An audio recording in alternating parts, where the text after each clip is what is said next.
Alors il s'agissait avant tout d'anticiper le BIM pour anticiper la transition écologique aussi. Le numérique étant au service de la simulation comportementale, dans notre cas, pour anticiper cette transition écologique pour nos entreprises, on savait très bien qu'il fallait aller vers le numérique. Donc c'était une vraie première étape. Nous avons d'ailleurs été lauréats du plan de transition numérique du bâtiment en 2016, justement parce que nous ne nous étions pas trompés d'objectif. Il s'agissait déjà d'une première part d'assurer une certaine réplicabilité de notre projet sur le territoire national. Donc pour cela, on a été encouragé du fait que nous avions choisi une maison de santé. Ensuite, il s'agissait aussi de tester le seuil de rentabilité du BIM. Est-ce que pour un chantier de 500 m², il fallait faire du BIM ou pas? Et puis le BIM en territoire rural, etc. Plein d'enjeux qui étaient vraiment importants de tester sur un territoire comme le nôtre.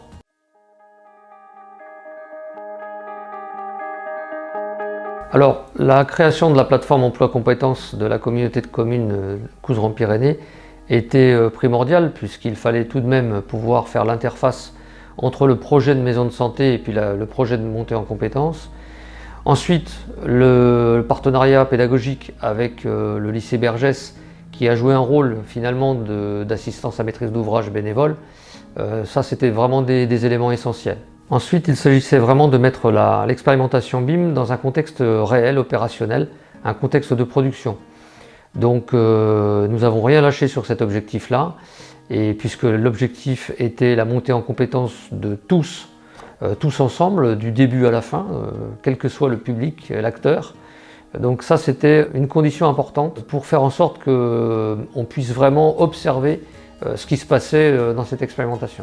Donc nous avons pris quelques dispositions sur le chantier pour assurer cette expérimentation. Il s'agissait d'un chantier qui était voulu zéro papier, un chantier sur lequel on pouvait trouver un local avec un grand écran de la connexion internet et puis des tablettes, un certain nombre d'éléments facilitants pour la mise en place du BIM dans toutes les phases.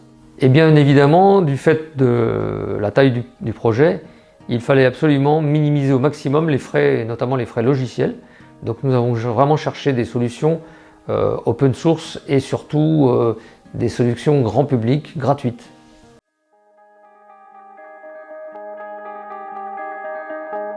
Plutôt bien.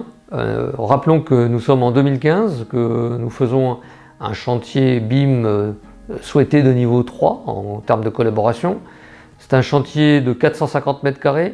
Donc finalement, notre expérimentation, notre REX, qui se termine en 2020 pour la livraison de la maison de santé, préfigure assez bien les chantiers BIM d'aujourd'hui, mais ce sont des gros chantiers. Donc nous avions encore et nous avons encore à apporter des enseignements malgré tout. Donc la phase conception s'est déroulée sans réelle difficulté grâce au travail du BIM manager Benoît Borel, qui a mis en place donc des fichiers centraux sur un drive gratuit. Il a assuré aussi la collaboration de tous les partenaires, les usagers, les partenaires publics, les entreprises de bureaux d'études. Donc il a assuré cette collaboration grâce à une plateforme en ligne. Ça a assuré pas mal de cohérence aussi.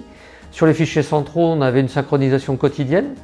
Alors on n'était pas sur du BIM 3 parfait, puisque aujourd'hui on n'en est pas encore capable.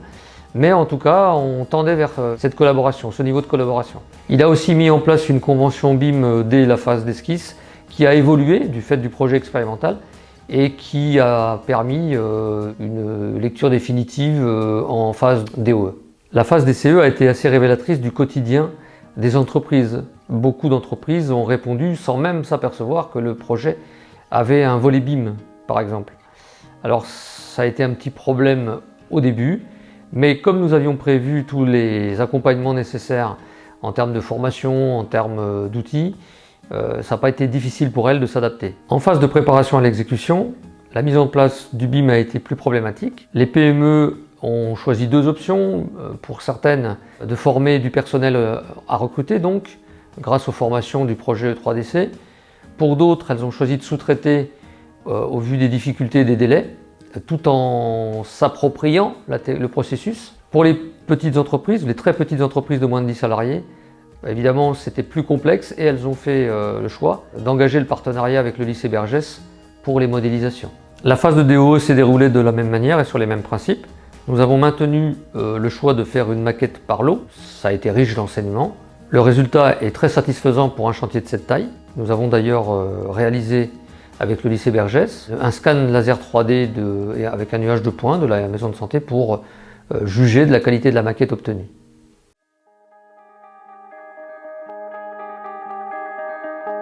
Alors il y en a beaucoup. La première indéniablement qui est une vraie réussite, c'est la sensibilisation de tout le territoire à la problématique numérique et notamment au BIM. Il n'y a plus une entreprise sur le territoire qui ne sache pas ce que c'est que le BIM, ni une entreprise, ni un élu, ni un jeune d'ailleurs en formation du bâtiment. Alors ceci, c'est la réussite de toutes les soirées bâtiments que nous avons fait, toutes les formations de nos partenaires, la CAPEB, la FEDE, l'Adréal aussi, au cours du projet. Donc tous ces éléments ont fait que le sujet est dédramatisé sur tout le territoire. Les jeunes y ont trouvé leur place. Et ça, c'est un point important. Les entreprises ne se lancent plus dans un appel d'offres sans voir qu'il est en BIM. Et donc, lorsqu'elles le font, c'est en connaissance de cause. Aujourd'hui, on a plusieurs entreprises déjà qui se sont lancées dans des plans de recrutement en lien avec les compétences nécessaires pour faire du BIM.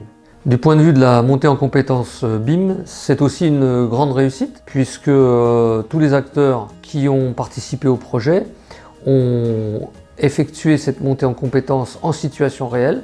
Donc c'est dans leur quotidien. De ce fait, les écueils, les difficultés rencontrées, on ne peut pas y échapper.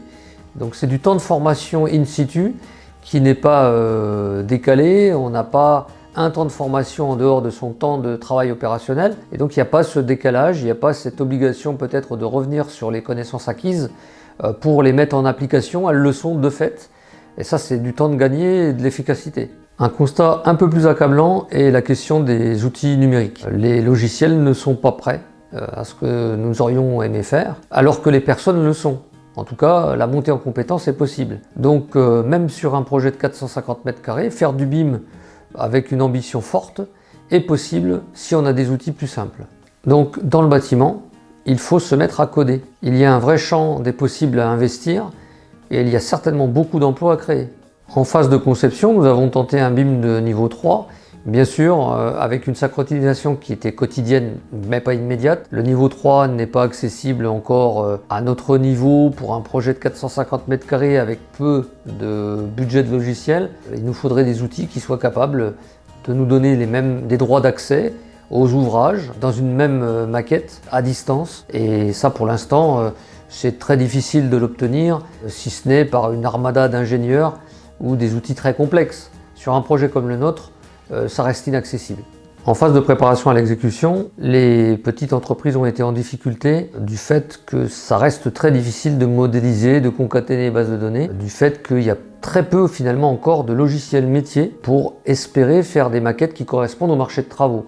C'est pourtant l'objectif que nous nous sommes fixés et ça nous a amené tout de même à des grandes difficultés. Bien sûr, nous aurions pu choisir de faire une mission BIM à la maîtrise d'œuvre en phase d'exécution pour la réalisation d'une maquette commune. Mais nous avons considéré que c'était un coût supplémentaire. Nous souhaitions tester le BIM le moins cher. Donc la production des maquettes par les entreprises conformément à leur marché de travaux. Ce surcoût pour le BIM pourrait être évité en investissant massivement dans cette recherche d'interopérabilité et ça serait un petit peu moins moyenâgeux pour 2022. Un autre point a été de remarquer la difficulté des entreprises à remonter les informations de chantier en phase de recollement. Le BIM n'y a pas changé grand-chose parce que peut-être nous ne l'avions pas assez anticipé. Il faut vraiment faire un point spécifique pour assurer la qualité du DOE. Nous sommes donc allés au bout de la démarche que nous avions choisi de faire une maquette par corps d'État, par marché de travaux. Évidemment, nous y avons réussi au prix de pirouettes assez fascinantes. Par exemple, dans quelle maquette doit-on mettre les huisseries des portes intérieures? Dans la maquette du plaquiste qui la pose ou du menuisier qui la paye?